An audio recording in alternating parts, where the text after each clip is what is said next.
Okay, so now that we've learned all of the fundamental skills that you'll need in order to start a crochet project, I'm going to show you how most likely you are going to end most of your crochet projects. So for this example, I just have 2 rows of single crochets, and we're going to say that I've come to the end of my project and I want to fasten off. So before I can fasten off, the first thing that I'm going to want to do is place a slip stitch into this final stitch as opposed to a single crochet like I've done in the rest of these stitches. So much like a single crochet, you're going to work into that stitch space just the same by inserting your hook, and then you are going to yarn over the same as you would for a single crochet and pull through. And now this is where they differ. Instead of yarning over again like you would for a single crochet, you are simply going to pull the loop on the end of your hook through your original loop. So I'll show you that again.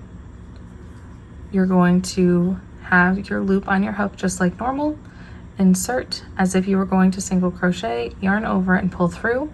And now instead of yarning over and pulling through those 2 loops, you are going to forego that yarn over and you are going to pull through that final loop so that you have 1 loop on your hook at the end of your project.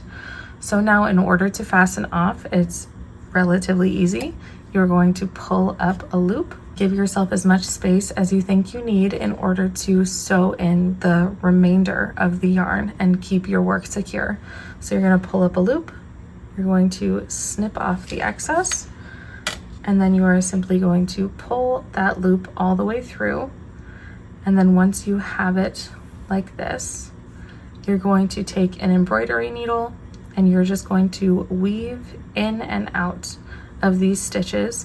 Now do this in a discreet way. You don't want to be able to see them, so you're going to want to pull them relatively taut and make sure that you're not showing any strands of yarn kind of miscellaneously throughout the front or the back, because that will mess with the look of your work. So you're just going to weave in and out until you feel that it's secure, and you are going to snip off the excess so that this becomes basically invisible to anybody looking at your project. And that's how you fasten off.